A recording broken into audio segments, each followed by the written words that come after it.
ගැන මගේ නම චතුරංග අබේසිංහ මම වෘත්තියෙන් දත්ත විද්‍යාව ශාස්ත්‍රයේ තමයි රැකියාවේ නියැලෙන්නේ. එතකොට මම අවුරුදු දැන් 15ක් විතර වෘත්තීය ක්‍රියාවලියේ යෙදලා ඉන්නවා.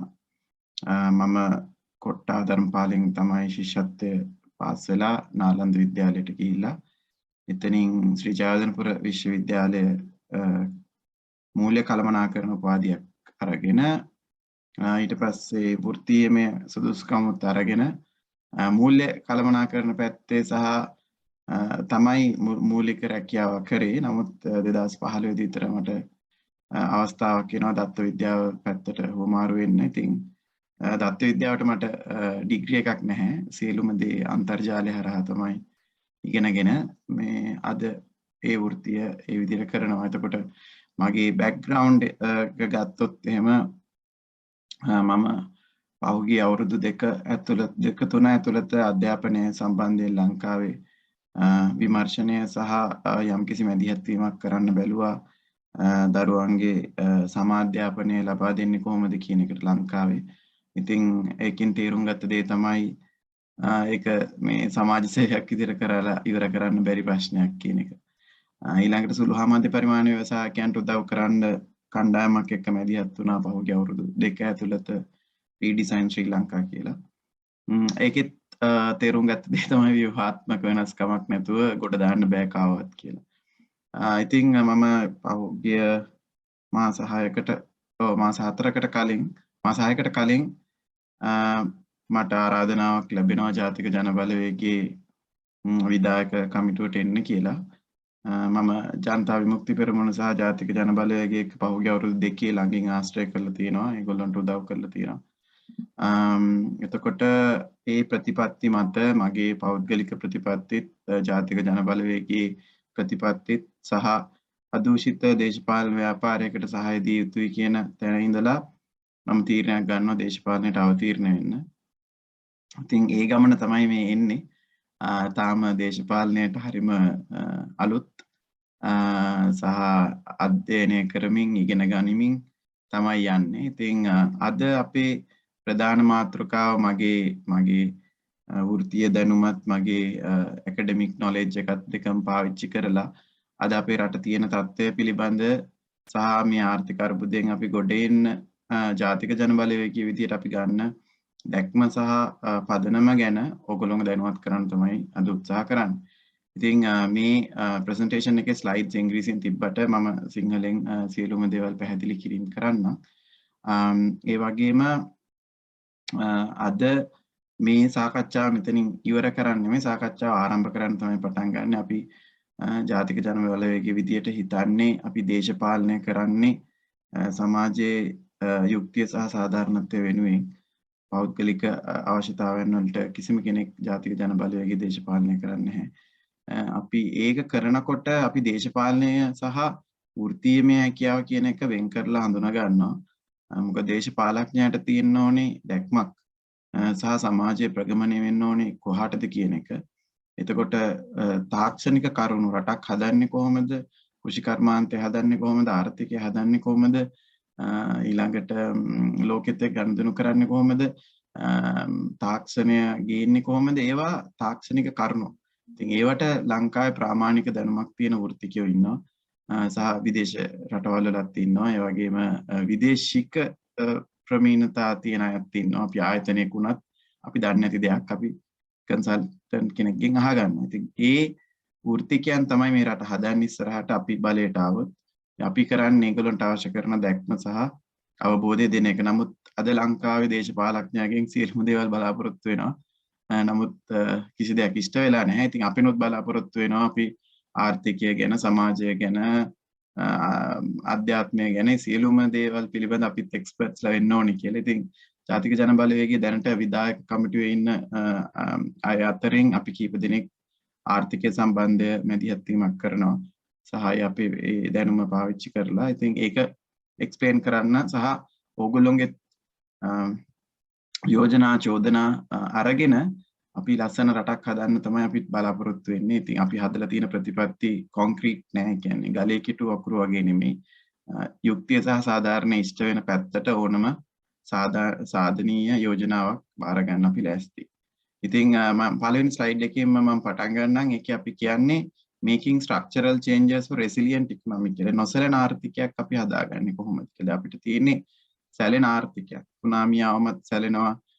ලෝක ආර්ථික අපාතයක් ආවමත් සැලෙනවා. ගම් වතුරක් ආවමත් සැලෙනවා. මේ විවිධ හේතුන් මත අපි කාලෙන් කාලට අපේ මිනිස්සු පීඩාවටපත් වෙනවා. අපිට හදා ගන්න ඕනේ කිසිම බාහිර බලපෑමකට නොසැලෙන ආර්ථිකයක්. ඉතින් එහෙම කරන්න නම් අපි අද තියෙන තත්ත්වයට ව්‍යුහාත්මක වෙනස්කම් ගේන්න වෙනවා.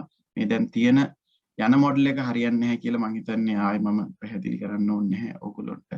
ඒක අපි දන්නවා. ඉතින් එතනින් එහාට අපි කොහොමද මේක හදාගන්නේ කියන කතාව තමයි අද අපි කතා කරන්නේ.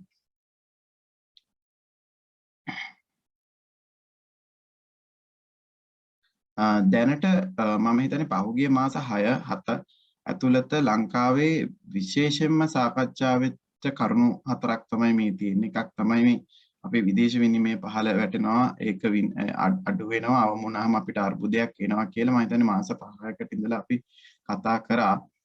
ඉතින් ඒකේ යථාර්ථය නැත්නම් ඒකේ අවාසනාවන්ත ප්‍රතිඵල අද භුක්ති විඳින්මින් අපි ඉන්නවා. ඒතර අපේ විනිමය ගැටලුවක් තියෙනවා කියන එක සහ අපේ පහුගිය අවුරුදු එකහමාර ඇතුළත ගෝඨාභය රාජපක්ෂ ඇතුළු රජය ගත්ත අත්නෝමතික තීරණ හින්දා තමයි අද අපි මේ අර්බුදේ එහෙම නැත්නම් අපිට කන්න ටික නැතුව බොන්න ටික නැතුව බෙහෙත් ටික නැතුව විනිමය අර්බුදයකට අපි මුහුණ පාන ප්‍රධානම හේතුව අපේ රටේ ප්‍රශ්නයක් තිබ්බා කොහොමද? ඒ කියන්නේ 2019 වෙනකොටත් මේ ප්‍රශ්න ටික තිබ්බා. නමුත් අර්බුදයේ තීව්‍ර කරේ ගෝඨාභය රාජපක්ෂ ඇතුළු ඒ රජය ගත්ත අත්නෝමතික තීරණ. පළවෙනි තීරණය තමයි රාජ්‍ය ආදායම නැති කරගත්තා 25%කින් බදු ආදායම ඍජු බදු ආදායම අනවශ්‍ය ටැක්ස් බෙනිෆිට් එකක් දෙන්න ගිහිල්ලා ජනාධිපති වෙච්ච ගමන්ම ඉතින් ඒකෙන් වෙච්ච පාඩුව හින්දා මුදල් අච්චු ගහන්න වුණා. ඒකෙන් ඉන්ෆ්ලේෂන් එක ආවා. එතකොට එතන අදටත් රික්තකයක් තියෙනවා රාජ්‍ය ආදායමේ. අදත් තවත් ට්‍රිලියනයක් විතර මුදල් අච්චු ගහන්න වෙලා තියෙනවා. ඉතින් ඒ වගේම අපි ගත්තොත් එහෙම පොහොර සම්බන්ධයෙන් ගත්ත තීරණය ඒකත් ඉතාමත් වැරදි තීරණයක්. ඒකෙන් අපේ නිෂ්පාදනය කඩා වැටුණා, ගොවියා කඩා වැටුණා. අද විනිමය අර්බුදයට තවත් පාදක වෙන අපිට ආහාර ද්‍රව්‍ය පවා ආනයනය කරන්න වෙනවා. ඒ වගේම යම්කිසි අපනයනයක් තිබ්බනම් අපේ කෘෂි කර්මාන්තය සම්බන්ධයෙන් ඒකටත් හානි වුණා. විශේෂයෙන්ම තේ වගාව 23%ක් පමණ අඩු වුණා පහුගිය අවුරුද්ද ඇතුළත. එතකොට මේ දෙක අමතරව ලංකාවේ මම හිතන්නේ දේශපාලනයවත් මූල්‍ය කළමනාකරණයවත් ආර්ථික විද්‍යාවත් දන්නේ නැති මහ බැංකු අධිපතිවරයෙක් හිටියා. එයා අර එක්ස්චේන්ජ් රේට් එක අත්නෝමතික විදියට 203 රඳවාගෙන සිටීම නිසා අපිට විදේශ ශ්‍රමිකයන්ගේ අපිට ලැබෙන්න තිබ්බ ඩොලර් බිලියන 2ක් විතර නැති වුණා. ඒ ඩොලර් බිලියන 2 තිබ්බනම් අද මේ පාරවල් වල ලගින්නවත් අරගලයක් ඇත්තටම නිර්මාණය වෙන්නේ නැති වෙන්න තිබ්බා.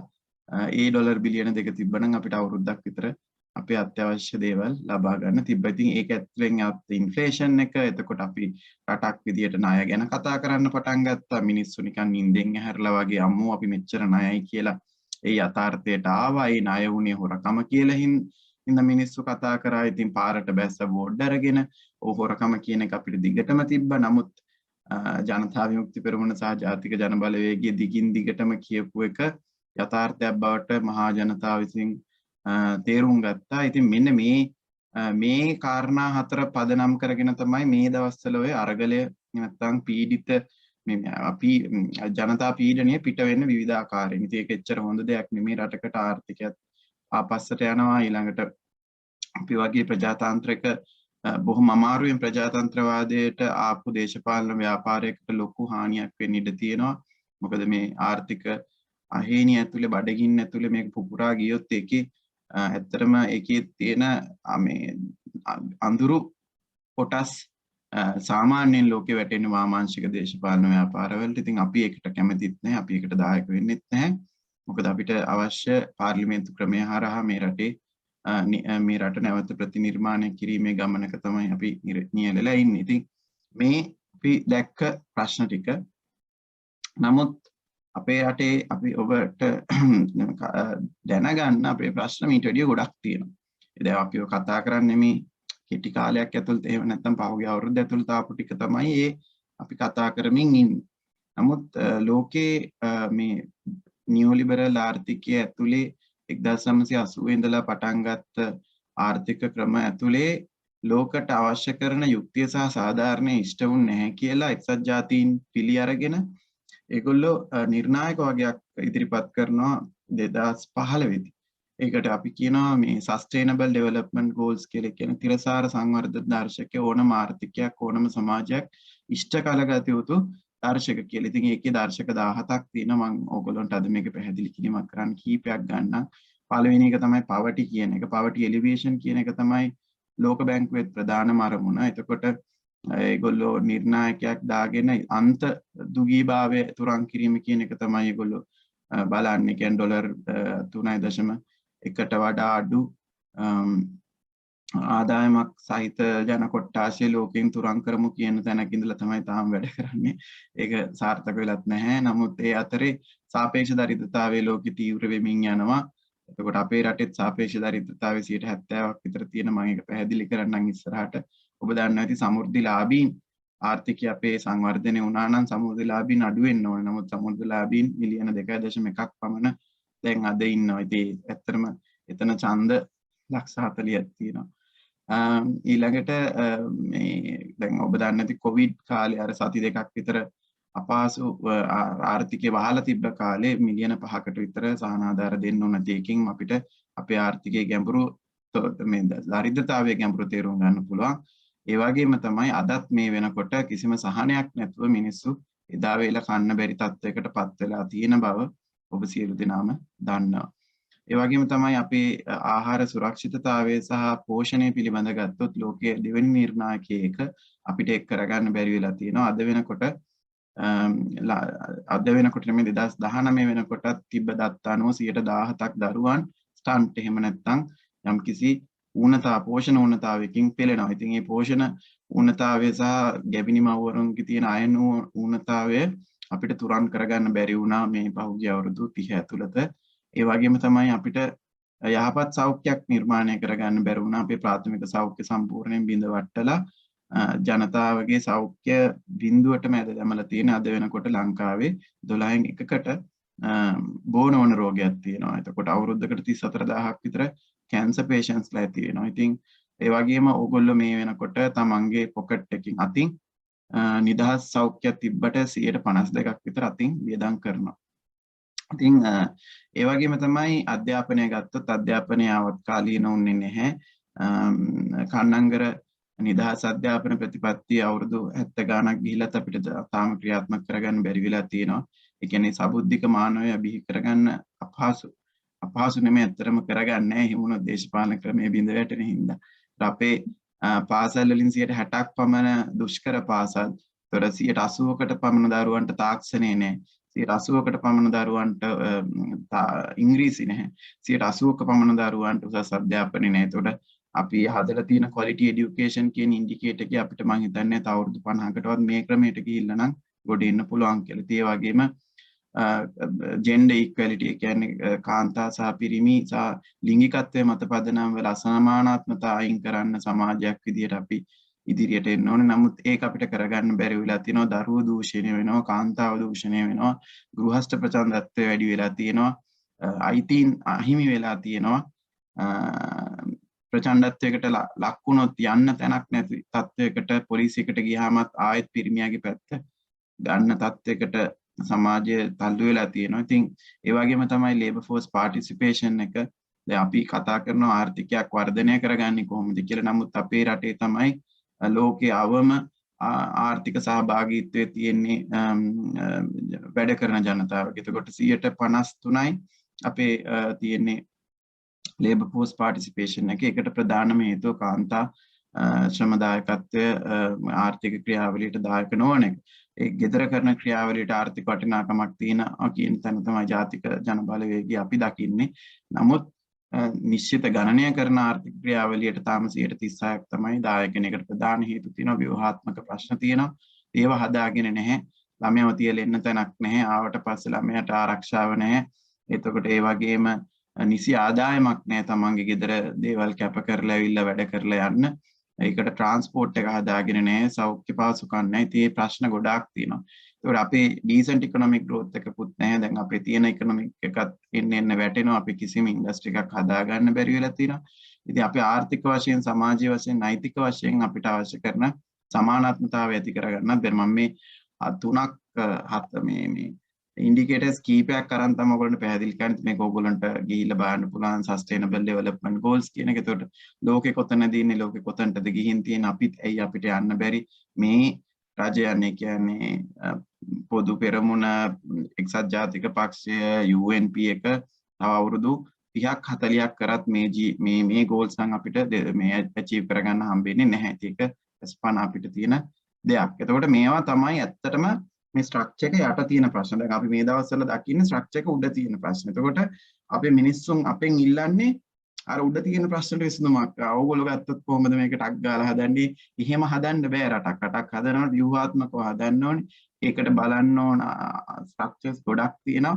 එතකොට ආර්ථිකය මුලින් හදාගන්න ඕනේ කියන තැන අපි ඉන්නවා. ඉතින් ඒ ආර්ථිකය හදන එකෙන් පමණක් ප්‍රශ්න විසඳෙන්නේ නැහැ. එතකොට මේක මේ වෙලාවේ ආර්ථික සහ දේශපාලන ප්‍රශ්නයක ගැට ගැහිලා තියෙන්නේ. ඒතර දේශපාලන ප්‍රශ්න විසඳ ගන්න නැතුව ආර්ථික ප්‍රශ්න විසඳ ගන්නත් බෑ.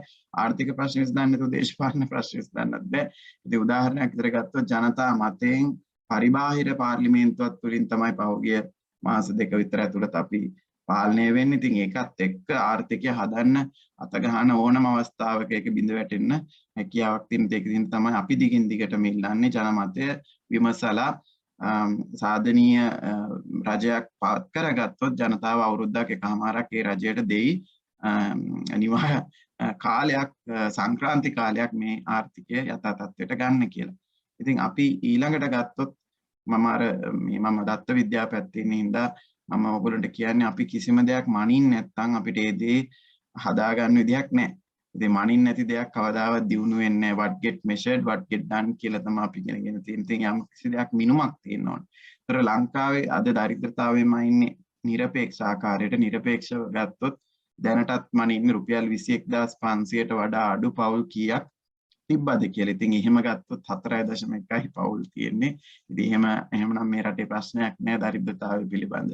නමුත් ඔබ දන්නවද තියෙන වියදම් ආහාර ඇඳුම් පැළඳුම් housing education technology නිදහසේ කොහරි ගිහිල්ලා එන්නේ. එහෙම සාමාන්‍ය පවුලකට එහෙම ගත්තත් නාගරික පවුලකට රුපියල් 70000ක්වත් ඕනේ. ඉතින් අද තියෙන ඉන්ෆ්ලේෂන් එක අනුව රුපියල් ලක්ෂයක්වත් ඕනේ සාමාන්‍යයෙන් ඔළුව වතුරෙන් උඩ තියාගෙන ජීවත් වෙලා තමන්ගේ දරුවන්ට අවශ්‍ය කරන අධ්‍යාපනය ලබා දෙන්න. ඉතින් අපි සාපේක්ෂව දරිද්‍ර රටක්.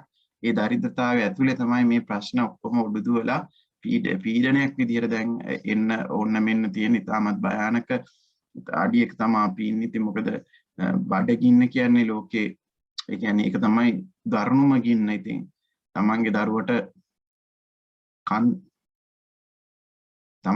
කන්න නැති වුනහම මිනිස්සු එළියට එනවා. එතකොට ඒක දේශපාලන පක්ෂයකටවත් සිවිල් සංවිධානයකටවත් බේරන්න හම්බෙන්නේ නැහැ. ඉතින් අපි එතනට මේ රටපත් වෙන්නේ නැහැ කියන assumption එකෙන් තමයි අපි දේශපාලනය කරන්නේ. මොකද එහෙම තත්ත්වයක් ඇති වුණොත් අපිටත් කරන්න දේශපාලනයක් ඉතිරි වෙන එකක් නැහැ.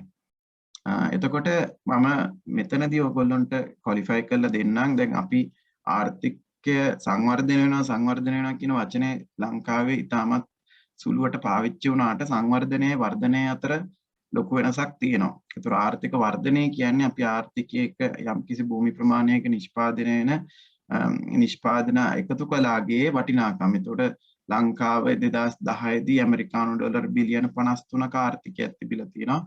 2019 දී අපිට බිලියන 80ක ආර්ථිකයක් තිබුණා. අපි වැඩිම අචීව් කරලා තියෙන 86ක්. ඒ වගේම අපේ එක පුද්ගල ආදායම ඩොලර් 4000ක් කියලා කියන. ඒතර ඒක පුද්ගල ආදායම කියන්නේ ඩොලර් බිලියන 59 අපේ ජනගහණයෙන් බෙදුවම එන ගාන. එතකොට ඒක තමයි අපි දලදේශීය නිෂ්පාදිතය කියන්නේ. නමුත් ආර්ථික සංවර්ධනය කියන්නේ මේ දලදේශීය නිෂ්පාදිතයෙන් ඇති වෙන ආර්ථික සමෘද්ධිය හැම ජන කොට්ටාශයක්ම අතර බෙදී යන්න ඕන.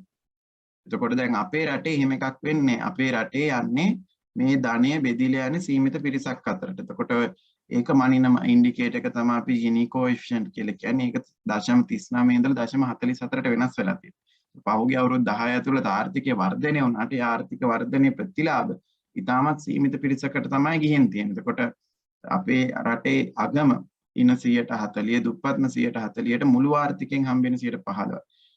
උඩම ඉන්න කට්ටියට හම්බ වෙනවා 52ක්. එතකොට උඩම ඉන්න 10ට හම්බ වෙනවා 38ක්. යටම ඉන්න 10ට මුළු ආර්ථිකයෙන් 1%යි හම්බෙන්නේ. ඒතර එතන ප්‍රශ්නයක් තියෙනවා. ඒතර මේක ලෙහා ගන්න ඕනේ මිනිස්සු. මොකද මේ ආර්ථික වර්ධනය කියලා පෙන්නුවට මේ ධනවාදී ආර්ථික ඇතුලේ සංවර්ධනයක් සිද්ධ වෙන්නේ නැහැ. ඒ කියන්නේ ජනතාවගේ ජීවන තත්ත්වය එන්න වර්ධනය කරා. රජයක වගකීම නැත්තම් දේශපාලකයාගේ වගකීම වෙන්න ඕනේ මේ ආර්ථික සමෘද්ධිය හැමෝටම සාධාරණ බෙදී යන ක්‍රමයක් හදාගන්න. එතකොට ඒක සාධාරණව බෙදී යන්න ඕනේ ප්‍රාදේශීය මට්ටමෙත් නැති බැරි මිනිහටත් යන්න ඕනේ අධ්‍යාපනය හැම දරුවටම හම්බෙන්න ඕනේ සෞඛ්‍ය හැමෝටම හම්බෙන. මේ ආර්ථිකයේ බෙනිෆිට්ස් ප්‍රසාරණය වෙන එකක් තමයි අපි ඉකොනොමික් ඩෙවලොප්මන්ට් කියලා කියන්නේ. සංවර්ධන. ඒ වචනේ පටලවාගෙනම තියෙන හින්දා මට ඒක පොඩ්ඩක් අද පැහැදිලි කරගන්න ඕන කමක් තියෙනවා. අපි අදින් පස්සේ අපිට තොරතුරු ලැබෙනකොට අපි තේරුම් ගන්න ඕනේ ඔය කියන්නේ වර්ධනය. ඔව්. කොන්ක්‍රීට් දාලා පාරක් ඇදුවාම ආර්ථික වර්ධනය වෙනවා. සල්ලි නිෂ්පාදනය වෙනවා. නමුත් ඒක බෙදිලා යනවාද? නෑ. ඒක එක්කෙනෙක් ගාවට යනවා. ඔව් ආර්ථික වර්ධනය වෙලා පාරවල් මෙච්චරක් හදලා බිල්ඩින් මෙච්චරක් හදලා මෙහෙම කරලා. නමුත් ඒකෙන් සංවර්ධනයක් ඇති වෙලා තියෙනවා. සංවර්ධනයක් ඇති වෙනවා නම් අර මම මුලින් කියපු නිර්ණායක එන්න දියුණු වෙන්න ඕනේ. ඒවා දියුණු වෙන්නේ නැත්නම් සංවර්ධනයක් වෙන්න විදිහක් නැහැ. ඉතින් විතර මේ වෙනකොට ආර්ථික වර්ධනයක් වෙලා තිබ්බට අපේ රටේ 70%ක් මිනිස්සු දරිද්‍රයි. හැම මනුස්සයාටම නෛතික අයිතිවාසිකම් වෙනස් විදිහකට හම්බෙන්නේ. සෞඛ්‍ය පිළිබඳ ප්‍රශ්නයක් තියෙනවා, නිදහස පිළිබඳ ප්‍රශ්නයක් තියෙනවා. අපිට ට්‍රාන්ස්පෝර්ට් එකවත් අපිට අවම වශයෙන් හදාගන්න බැරි වෙලා තියෙන. ඒතර සම්පූර්ණයෙන් ගත්තොත් අපි දේශපාලනය විතං කරලා ගත්තත් අපි මෙච්චර කාල පාවිච්චි කරපු ආර්ථික ප්‍රතිපත්තිය ඇතුලේ ආර්ථික සංවර්ධනයක් සිද්ධ වෙලා නැහැ කියන තැන අපිට තේරුම් ගන්න සිද්ධ වෙනවා. එතකොට ජාතික ජනබලවේගයේ විදිහටත් ජනතා විමුක්තිය ප්‍රමුණත් කාලයක් තිස්සේ කියපු දෙයක් දැන් මේ වෙනකොට යථාර්ථයක් බවට පත් වෙමින් තියෙනවා. ඒ කියන්නේ අපි දිගින් දිගටම කියනවා මේ රටේ ප්‍රශ්න පහක් තියෙනවා ආර්ථිකය කියලා. මේ ප්‍රශ්න පහ තමයි විසඳන්න ඕනේ. ඉතින් ප්‍රශ්න විසඳන්න ඉස්සෙල්ලා ප්‍රශ්න අඳුර ගන්න එපා. පළවෙනි ප්‍රශ්නේ තමයි ට්‍රේඩ් ඩෙෆිසිට් එක. ඒ කියන්නේ අපි ආපනයනය කරන ප්‍රමාණයයි අපි ආනයනය කරන ප්‍රමාණය අතර ગેප් එක. එහෙම නැත්නම් ඒක අතර තියෙන හිඩස එන්න වැඩි වෙනවා. ඕක 1977 ඉඳලා වෙච්ච වැඩක්. ඉතින් ඒක කාලයක් ඇතුලේ කාලයක් තිස්සේ සිද්ධ වෙලා අපි බලාපොරොත්තු වුණා සාමාන්‍ය පුරවැසිය විදියට යුද්ධ ඉවරුණාමත් මේක වෙනස් වෙයි කියලා නෑ. එහෙම වුණේ නැහැ. අපි ට්‍රේඩ් ඩෙෆිසිට් එක එන්න විතැන්නෙලා. ඉතින් මේ ට්‍රේඩ් ඩෙෆිසිට් එක වහගන්න තමයි අර රෙමිටන්සස් හරි ණය හරි මොන හරි අරගෙන අපි මෙච්චර කාල ගේම් එකක් ගහලා තිබ්බද මේ වෙලාවේ රනිල් වික්‍රමසිංහ කරන්නේත් ඒක. ඒ කියන්නේ මේක තුලනය කරගන්න එහෙම නැත්නම් මේකේ මේක මේ කර්ව්ස් දෙක එකතු කරන්න බලනවා නැත්නම් ඒකට වැඩපිළිවෙලක් හදනවට වැඩිය ඒගොල්ලෝ බලන්නේ తాවකාලිකව තව ණය ටිකක් අරගෙන මේක කරගන්න. ඒතකොට ඒ වගේම තමයි අපි පිට රටින් එහෙම නැත්නම් විදේශ වලින් ණය අරන් තියෙන්නේ. ණය ගන්නවා කියන එක වැරදි දෙයක් නෙමෙයි. ඒ ණය ගත්තට අපි මේ ණය වලින් ආයෝජනය කරලා අපේ රටේ ධනය නිෂ්පාදනය කරගෙන නැහැ. ඒ ණය වලින් අපේ අධ්‍යාපනය හදාගෙන නැහැ. ඒ ණය වලින් අපේ මානව සම්පත හදාගෙන නැහැ. නමුත් දැන් අපි ලෝකෙට අපිට දරන්න බැරි ණයක හිර වෙලා තියෙනවා. ඒ කියන්නේ ඊළඟ අවුරුදු 5 ඇතුළත ගෙවන්න තියෙන ණය ගත්තොත් ගෙවන්නේ කොහොමද කියලා මං හිතන්නේ කිසිම ආණ්ඩුවකට උත්තරයක් හොයාගන්න බෑ. මොකද ඒ කියන්නේ දැන් ඉන්න තත්ත්වය අනුව ඒක නිර්වචනය කරන්නවත් බෑ කොහොමද ගෙවන්න පුළුවන් අපිට කියලා. ඒ වගේම අපේ රාජ්‍ය ආදායම එන්න කඩාවට්ට ගත්ත. රජයට ආදායම ලැබෙන්න තියෙනවා පෞද්ගලික අංශයට දුන්නා. රජයට ආදායම ලබා ගන්න තියෙන ආකාර නැති කරගත්තා. අවසානයේ අපිට ෆිස්කල් ඩෙෆිසිට් එකක් රුපියල් බිලියන 1600ක විතර රාජ්‍ය මූල්‍ය ගැටලුවකට අපි හිර කරලා තියෙනකොට රාජ්‍ය වියදම වැඩි. රාජ්‍ය වියදම වගේ රාජ්‍ය ආදායම වගේ දෙගුණයක් රාජ්‍ය වියදම සකස් කරගෙන තියෙන. ඒක පියවන්නත් මුදල් අච්චු ගහන්න වෙනවා. එහෙම නැත්නම් ණය ගන්න වෙනවා. ඉතින් මේ දේ ඇතුළේ තමයි අපි හිර වෙලා ඉන්නේ. ඒතකොට ඒ වගේම තමයි අපේ රටේ නිෂ්පාදන ආර්ථිකය බිඳවට්ටලා තියෙනවා පහුගිය අවුරුදු 30 ඇතුළත. ඒතකොට අපිට හදන්න පුළුවන් කමක් තිබ්බේවත් අපි හදලා නැහැ. ඊළඟට අපිට හදන්න විභවයක් තියෙනවා ලෝක පංගුවක් ගන්න තරමට අපිට සංවර්ධනය කරගන්න බැරි වෙලා. ඒතකොට අපේ රටේ නිෂ්පාදනය බිඳ වැටිලා අපේ ආහාර ද්‍රව්‍ය ටික පවා අපිට නිෂ්පාදනය කරගන්න බැරි තත්ත්වයකට රටපත් කරලා තියෙන. ඒකත් ලොකු අර්බුදයක්. ඉතින් තුන්වෙනි පස්වෙනි අර්බුදය තමයි මේ ඔක්කොමත් අස්සේ යම්කිසි ප්‍රමාණයකට ආර්ථිකය වර්ධනය වුණා නම් ඒ ආර්ථිකය ප්‍රසාරණය වෙලා නැහැ, දුප්පත්කම අඩු වෙලා නැහැ, සහ මේ ආර්ථිකයේ ධනය බෙදී යාම පිළිබඳ බරපතල ගැටලුවක අපි ගැට ගැහිලා ඉන්නවා. ඒ කියන්නේ අපේ සුළු හා මධ්‍ය පරිමාණ ශාස්ත්‍රය හදාගත්තේ නැති හින්දා, අධ්‍යාපනය හදාගත්තේ නැති හින්දා මේ ධනය නිම වෙන ධනය, නිෂ්පාදනය වෙන ධනය ප්‍රාදේශීය මට්ටමින් හෝ ජනතාව අතර සේවකයන් අතර වැඩ කරන ජනතාව අතර හුවමාරු වෙන්නේ නැති ප්‍රශ්නයක් තියෙනවා. මෙන්න මේ ප්‍රශ්න පහට තමයි ජාතික ජන බලවේගය විසඳුම් ඉදිරිපත් කරන්නේ. එතකොට ඒ ක්‍රියාමාර්ග ගැන තමයි මම දැන් ඊළඟ පැය භාගයේ ඔයගොල්ලොත් එක්ක කතා කරන්නේ. අපි hand raisers කීපයක් තියෙනවා. අපි අන්තිමට ඒවා ගමු. මේක සාවධානව අපි පැයක් ඉතිරි පැය භාගයේ සවන් දීලා ඉස්සරහට යමු. එතකොට මේ මට අද සහෝදරයෙක් මේ වැඩසටහනටම මේ හදලෙවල තිබ්බයි. ඉතින් මම මේක පාවිච්චි කරන්න ඔයගොල්ලන්ට පෙන්නන්න අපේ දල ජාති දල දේශීය නිෂ්පාදිතය වැඩි වෙන හැටි 1970 ඉඳලා ඇමරිකානු ඩොලර් බිලියන 80කට වැඩි වෙනවා නිල් පාට කර්ව් එක. ඒත් එක්කම ණයත් වැඩි වෙනවා. එතකොට ඒකෙන් අපි ණය ගත්ත බෙලෙන් කොච්චර ජම්ප් එකක් GDP එකේ ගත්තද කියන එක තමයි අපිට මෙතන තියෙන ප්‍රශ්නේ. එතකොට මේ ණය ගන්න එකේ වැරද්දක් නැහැ. කියන්නේ දැන් දල දේශීය නිෂ්පාදිතයේ ප්‍රතිශතයක් විදිහට ගත්තාම අපේ එක්ස්ටර්නල් ඩෙට් තියෙන 60%ක් විතර. සිංගප්පූරුව ගත්තොත් 400ක් විතර එක්ස්ටර්නල් ඩෙට් තියෙන එක ප්‍රශ්නයක් නෑ. ප්‍රශ්නේ තියෙන්නේ ණය කොහෙටද අපි භාවිතා කරන්නේ, එකෙන් අපි ධනයක් නිෂ්පාදනය කරනවද, ඒක කාර්යක්ෂම භාවිතා කරනවද කියන එක තමයි වැදගත්.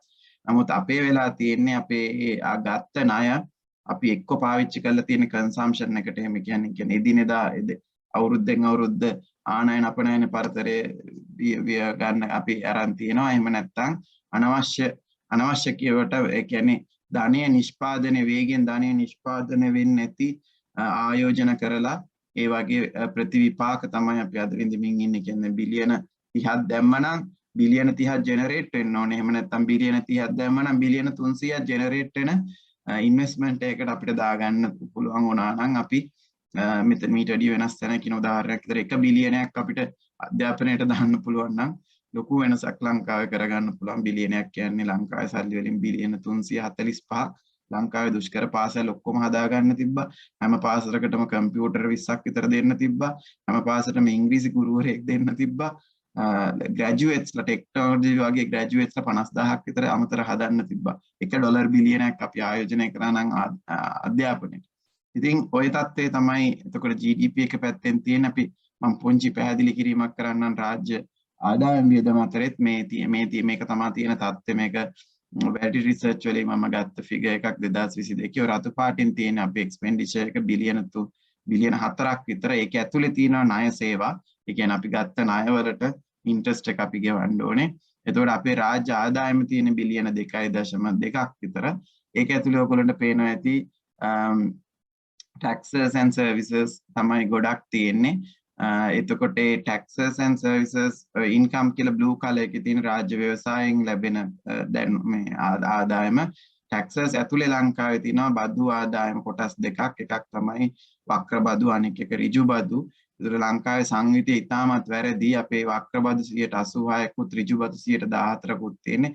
ඒක සස්ටේනබල් නෑ. මේ වගේ රටක මේ වගේ ආර්ථික අඩුම වශයෙන් මේක 40-60ට කැඩෙන්න ඕනතර ජාතික ජනබලවේගී ආර්ථික ප්‍රතිපත්තිය ඇතුලේ තියෙන අපි කොහොමද මේ රේෂියෝ එක වෙනස් කරගෙන පොදු මහ ජනතාවට තියෙන බදු බර අඩු කරමින් අපි ධනය නිෂ්පාදනය වෙන අයගෙන් බදු ගන්න කියලා. ඒතර ඒ බදු ගද්දි අපි කතා කරන්නේ නැහැ බදු ප්‍රමාණය වැඩි කරන්න කියලා. අපි කියන්නේ බදු එකතු කරන්න කියලා. ලංකාවේ බදු එකතු කරන්න නැති ප්‍රශ්නයක් තමයි ඉන්ද්‍ර රාජ්‍ය ආදායම් වැඩි කරගන්න බැරි වෙලා තියෙනවා. ආදායම ලබා ගන්න පුළුවන් රාජ්‍ය ආයතන අකාර්යක්ෂම කරලා තියෙනවා. එතකොට දැන් අපි මේ ඩෙෆිසිට් එක තමයි යන්නේ. ඉතින් මේක එන්න තීව්‍ර වෙන අරුබුදයක්. මේකට විසඳුමක් හොයාගන්න පහුගිය අවුරුදු 30ෙම කිසිම පාලකයෙක්ට බැරි වුණා. ඉතින් අපි දැන් තේරුම් ගන්න ඕනේ මේ පවතිච්ච ක්‍රමයේ තුල නම් විසඳුම් හොයන්න හම්බෙන්නේ නැහැ මේ තියෙන අරුබුදය ඇතුලේ. ඒතර මේ අරුබුද ඇතුලේ මේ දේශපාලනය හදාගත්ත දෙයක් තියෙනවා. අර මම මුලින් කිව්වා දේශපාලන ප්‍රශ්න විසඳ ගන්න නැතුව ආර්ථික ප්‍රශ්න විසඳ ගන්න වෙන්නේ නැහැ කියලා. ඒතර මේ දුප්පත්කම සහ අධ්‍යාපනය අහිමි කිරීම තුළ ඒගොල්ලෝ හදාගෙන තියෙනවා 65% විතර යැපුම් ජනතාවක්. ඒ කියන්නේ ජනතාවගේ මානසිකත්වයම යැපීම. එහෙම නැත්නම් කාගේ හරි උදව්වකින් ජීවත් වීම. රැකියාවක් අරගෙන ජීවත් වීම, බඩු මල්ලක් අරගෙන ජීවත් වීම, മന്ത്രിතුමා වටේ ජීවත් වීම. ඉතින් ඒකින්ද තමයි ජාතික ජන බලවේගයට සහ ජනතා විමුක්ති පෙරමුණට හරිම අමාරු ඡන්දයකට ගියාම මේ තියෙන තත්ත්වය ඇතුළත තරඟ කරන්න. ඉතින් නමුත් ඔබ වගේ මෙතන ඉන්න 156 දෙනෙක්ගේ මේ වගේ කතාවක් අහලා තේරුම් ගන්න පුළුවන් අය සක්‍රීයව දේශපාලනයට සම්බන්ධ වුණා, දේශපාලන සම්බන්ධ වෙනවා කියන පක්ෂයට නෙමෙයි, මිනිස්සු දැනුවත් කරන්න පුළුවන් නම් අපිට මේක වෙනස් කරගන්න. ඒතර ඉන්ඩිපෙන්ඩන්ට් 30% තමයි මේ ඉන්නේ අහන්න මේක. ඊළඟට ප්‍රිවිලේජ් 5% ඉන්නවා. ඒ කට්ටිය තමයි ඔය නිස්සංක සේනාධිපතිලා ඒ වගේ අර රජයෙන් යැපෙන ඒ පාලකයන්ගෙන් රජයෙන්ම කියනකට වැඩි එතකොට රනිල් වික්‍රමසිංහ ආවත් තිරුණාඩේශන් තමයි ධනය තියෙන්නේ. ඊළඟට මහින්ද රාජපක්ෂවත් එතන. එතකොට මේ මාධ්‍ය සහ ව්‍යාපාරික බලය හොබවන 5% විතර ඉන්නවා මේ රටේ ආර්ථිකය කාබාසින්ඥා කරන්න දේශපාලඥයත් එක්ක එකතු වෙලා මේ සිස්ටම් එකෙන් බලය ජනතාවට ගන්න තමයි අපි ජාතික ජන බලවේගය නිර්මාණය කරන්නෙම. මොකද මේ සිස්ටම් එක කඩන්න ඕනේ. මේ සිස්ටම් එක කඩන්න නැතුව අපිට මෙතනින් එහාට කිසිම ව්‍යුහාත්මක වෙනසක් කරගන්න හම්බෙන එකක් නැහැ. එතකොට මේ දැන් තියෙන කෙටි කාලීන ප්‍රශ්නෙට ඕගොල්ලෝ ගොඩක් අහනවා ජාතික ජන බලවේගය හෙට ආණ්ඩුව ගත්තොත් මොකද කරන්න කියලා. ඉතින් ගෝඨාභය රාජපක්ෂයාට අපි හෙට ආණ්ඩුවක් ගන්න නැහැ කීයටවත්. නමුත් හෙට අපි ආණ්ඩුව ගත්තොත් අපිට ආණ්ඩු බලය දෙනවා නම් මේක කරන්න අන්තර්වාර කාලයක් කරා අපි පළවෙනි දේ තමයි අපි අර අපිට අහිමි වෙච්ච ඩොලර් බිලියන 2 ගෙන්න ගන්නවා. ඒක අනිවාර්යෙන් අපි හිතනවා විශ්වාසවන්ත රජයක් ආවොත් විනිවිදභාවයෙන් කටයුතු කරන්න පුළුවන් නම් මේ ජනතාවගේ එන ධනය මේ ජනතාවගේ ඇත්ත ප්‍රශ්න වලට, ආහාර වලට, ඉන්ධන වලට සහ බෙහෙත් වලට යොමු කරනවා කියන විශ්වාසය සහිතව නම් අනි ඒ වගේ රජයක් ආපු ගමනින් අපිට අනිවාර්යෙන් අර මාසෙකට ඩොලර් මිලියන 500ක් විතර ලැබෙන direct remittances ටික ගෙන්න ගන්න පුළුවන් කියලා අපිට ලොකු විශ්වාසයක් තියෙනවා. ඊළඟ දෙවෙනි එක තමයි ලංකාවේ මේ තියෙන ආර්ථික අර්බුදය ඇතුලේ අපේ export revenue එක සම්පූර්ණයෙන් අපිට එන්නේ. ඒ කියන්නේ අපි යම් කිසි දෙයක් රුපියල් ඩොලර් 100ක දෙයක් export කරොත් ඒ export එහෙම නැත්නම් අපනයන කරු එයාගේ අමුද්‍රව්‍ය ලබා ගැනීමේ වමනාවෙන් සහ මිහින් ආයේ ඩොලර් අපිට එයාට ගන්න බැරි හින්දා එයා ගන්න ඩොලර් එයා වෙන රටක ස්ක්‍රෝ account එක තියන් ඉන්නවා. ඉතින් ඒකට බෑ කියන්නත් බෑ, එපා කියන්නත් බෑ, හොඳයි කියන්නත් බෑ, නරකයි කියන්නත් බෑ. ව්‍යවසායකයෙක් විදිහට, ව්‍යාපාරයක් විදිහට කළ යුතුයි මේ වෙලාවේ තියෙන අවිනිශ්චිතතාවය නිසා. නමුත් ඒ කියන්නේ ඩොලර් බිලියන 12.5ක් අපි අපනයනය කරාට රටට ඩොලර් බිලියන 12.5ක් එන්නෙත් නෑ. පහුගිය ටිකේ අපනයනය කරපු IT කම්පැනිස් වල සර්විසස් දීපුවාගෙනොත් ඔක්කොම රෙවෙනියු එන්න විදිහක් නෑ. ඒ වගේම මැනුෆැක්චරින් ඒ වගේත් එහෙමයි. ඉතින් ඒකටත් රජය මැදිහත් වෙන්න ඕනේ. රජයේ සත්භාවයෙන් මේ මිනිස්සුත් එක්ක කතා කරලා ව්‍යවසායකයොත් එක්ක කතා කරලා තව යම්කිසි ප්‍රමාණයක් ඒගොල්ලෝ නවත්තන ප්‍රමාණය තියාගෙන ඒගොල්ලන්ගේ අත්‍යවශ්‍ය කටයුතු වලට අවශ්‍ය ප්‍රමාණය පිටරට තියාගෙන ඒ ඉතිරි අතිරික්තයක් තියෙනවා නම් ඒ අතිරික්තය ඩොලර් 10 හරි කමක් නැහැ. ඒ අතිරික්තය ඩොලර් ලක්ෂය හරි කමක් නැහැ. ආපහු ලංකාවට ගේන්න ඒ සාමූහික ප්‍රයත්නයට අපිට මැදිහත් වෙන්න පුළුවන්. අපි හිතනවා අපිට මැදිහත් වෙන්න පුළුවන්. අපි ඒ සත්භාවයෙන් දේශපාලනය කරනවා නම් අනිවාර්යෙන් අපනයන කරුවෝ මේ වෙලාවේ රටට උදව් කරන්න පුළුවන්. එතකොට තුන්වෙනි එක තමයි අපිට අනිවාර්යෙන් මේ අවස්ථාවේදී ඉම්පෝර්ට්ස් පොඩ්ඩක් මොලේ කල්පනා කරලා අඩු කරගන්න වෙනවා. අපිට අතිසුකෝපභෝගී භාණ්ඩ අපිට අවුරුද්දකට එකමාරකට අවම කරගන්න වෙනවා. ඉතින් මේක කරන්නත් මේ තුනම කරන්න පාලකයා අපි කියනවා lead by example එහෙම නැත්නම් walk the talk කියලා. එතකොට දේශපාලකයාගේ තියෙන හැඩරුව, එයාගේ තියෙන සත්භාවය, එයාගේ තියෙන ජීවන රටාව ජනතාව තේරුම් ගත්ත වෙලාවක ජනතාව කැපකිරීම කරන්න සූදානම් වෙයි. නමුත් දේශපාලඥයා හොරා කනවා නම්, කොමිස් ගහනවා නම්, එයාගේ සුඛෝපභෝගී ජීවිතය අඩු කරගන්න නැත්නම්, එයාගේ පවුල් වල සුඛෝපභෝගී භාවිතය අඩු කරගන්න නැත්නම් හිටත් වාහන ගෙන්නනවා නම් ජනතාව මේ ඉම්පෝර්ට් කන්ට්‍රෝල් එකට කැමති වෙන්නේ නැහැ. ඒක තමයි යථාර්ථය. ඒකින්ද මේ තුන අපිට විතරක් කරන්න පුළුවන් කියන විශ්වාසය අපිට තියෙනවා. ඊයේ මම දැක්කා ඉල්ලින් සහෝදරයා යම් කිසි කියපු කියමනකට බිහිලුවට හාස්‍යයට ලක් වෙනවා. ඔව් ජාතික ජන බලවේගය ආවොත් අපිට හොඳටම ෂුවර් එකක් තියෙනවා මේ තුන අපිට කරන්න පුළුවන් කියලා. ඒක රනිල් වික්‍රමසිංහට කරන්න හම්බෙන්නේ නැහැ. ඊළඟට හතරවෙනි එක තමයි අපිට අනිවාර්යෙන් දැන් තියෙන ණය රීස්ට්‍රක්චර් කරගන්න වෙනවා. ඒක මම හිතන්නේ පවතින රජයත් ඒකට මැදිහත් වෙමින් කරගෙන යනවා සෙන්ට්‍රල් බැංක් එකේ ගවර්නර් යම් කිසි සාධනීය වැඩ කොටසක් කරගෙන යනවා සහ සත්භාවයෙන් එයා වෘත්තිකයෙක් විදියට කටයුතු කරමින් ඉන්නවා. එයාගේ වෘත්තීයභාවය ආරක්ෂා කරගන්න පුළුවන් නම් මෙතන මේ රීස්ට්‍රක්චරින් එක අපිට යම් කිසි මට්ටමකට කරගන්න පුළුවන් වෙයි. ඊළඟට අනිවාර්යෙන් අපිට මේකෙන් ගොඩ එන්න తాවකාලික මුදල් ඉන්ෆ්ලෝ එකක් එහෙම නැත්නම් බේල් අවුට් එකක් ඕන වෙනවා. ඉතින් අපි මේ මූල්‍ය ආයතනයකට යනවා නම් විදේශයෙන්ම IMF එක ගත්තොත් IMF එක බිහි කරලම තියෙන විනිමය අර්බුද අවස්ථාවලදී රටවල් වලට තමන්ගේ සමාජික රටවල් වලට උදව් කරන්න ලංකාවට 16 වතාවක් උදව් කරලා තියෙනවා. ඉතින් 17 වෙනි වතාවටත් අපිට උදව් කරන්න කියලා අපිට ඉල්ලන්න පුළුවන්. නමුත් IMF එකට යනකොට අපි ගාව වැඩපිළිවෙලක් තියෙනවා නේ කෙටි කාලීන මධ්‍ය කාලීන වැඩපිළිවෙලක් තියෙනවා. ඉතින් එහෙම වැඩපිළිවෙලක් නැතුව ගියොත් තමයි IMF එක වගේ එකක් ඒගොල්ලෝගේ කන්ඩිෂන්ස් අපේ කර මත දාන්න පුළුවන්. ඉතින් ඒකින්ද අපිට නම් සැලැස්මක් තියෙනවා. මම හිතන්නේ රනිල් වික්‍රමසිංහටවත් ගෝඨාභය රාජපක්ෂටවත් සැලැස්මක් තියෙනවා කියලා. ඒකට මේ මූල්‍ය ආයතන වලට යනවා නම් අපේ සැලැස්මක් අරන් යන්න කියන එක තමයි අපේ ප්‍රතිපත්තිය. ඒකට මේ negotiation එක හරි පහසු වෙනවා, transparent වෙනවා. එතකොට අපිට පුළුවන් අපිට අවශ්‍ය දේ අපේ රටේ සැලැස්ම අපිට හදා ගන්න අවශ්‍ය කරන වෙනස්කම් ටික කරගන්න. ඊළඟට මිඩ් ටර්ම් එක එහෙම නැත්නම් මේ අර්ධ කාලීනව නැත්නම් අපි බලය ගත්තොත් දැන් කෙටි කාලීන අර පහ අපි කරන ගමන් අපිට කරන්න තියෙන ප්‍රධාන කාරණා කීපයක් තියෙනවා. ඒක තමයි අපේ දැනට තියෙන අපනයනවල value added export එකක් අපිට කරගන්න යන. අතර මේ වෙනකොට ලෝකේ ලංකාවේ කෘෂි අපනයන භෝග විදියට අපිට තියෙන තේ, කුරුඳු සහ ගම්මිරිස් කියන තුන ලෝකේ ලොකු පොටෙන්ෂල් එකක් තියෙනවා. තේ ගත්තොත් ඒ අර මේ අපි කියනවා අතින් ප්ලක් කරන ඔතෙන්ටික් තේ එක ලංකාවෙන් තමයි දැන් ලෝකේ සම්පූර්ණයෙන්ම යවන්නේ. ඉතින් ඒකේ මෙට්‍රික් ටොන් අපි 3,30,000ක් විතර යවනවා. ඉතින් ඒකිනුත් 70%ක් අපි යවන්නේ බල්ක් විදියට. ඒතර ඔක්ෂන් එක තියෙන්නේ ඩුබායි වල බල්ක් එකක් විදියට යවන්නේ. වැලියු ඇඩිෂන් එක වෙන්නේ වෙන තැනක. ඉතින් වැලියු ඇඩිෂන් එක අපිට කරගන්න පුළුවන් නම් කුරුඳු වල වැලියු ඇඩිෂන් එක කරගන්න පුළුවන් නම් අපිට ගම්බිරිස් වල වැලියු ඇඩිෂන් එකක් කරගෙන ඒකට රාජ්‍ය මැදිහත් වීමක් ඒ අපනයන කර්මාන්තත් එක්ක කරලා අපිට හිතනවා දැන්ට තියෙන එක්ස්පෝර්ට්ස් වල යම්කිසි අගය එකතු කිරීමක් කරගන්න පුළුවන් කියලා. ඒ වගේම තමයි අපිට දැනට තියෙන අපරල් ඉන්ඩස්ට්‍රි එක සහ IT ඉන්ඩස්ට්‍රි එක මෙතනින් එහාට පොඩ්ඩක් තල්ලු කරගන්නේ කොහොමද කෙටි කාලෙදී කියලා රාජ්‍ය මැදිහත් වීමක් අපිට කරගන්න. ඒතර ඉම්පෝර්ට් රිඩක්ෂන් එක පැත්තෙන් ගත්තොත් එහෙම අපිට යම්කිසි දේවල් රට ඇතුළේ නිෂ්පාදනය කරගන්න විභවයක් තාම තියෙනවා. ඉතින් ඒවට අපි දායක වෙන විශේෂයෙන්ම ආහාර සුරක්ෂිතතාවය තුලින් අපිට යම්කිසි ආනයන ප්‍රමාණයක් බේර ගන්න පුළුවන්. අපිට පේශ කර්මාන්ත හැකියාවක් තියෙනවා.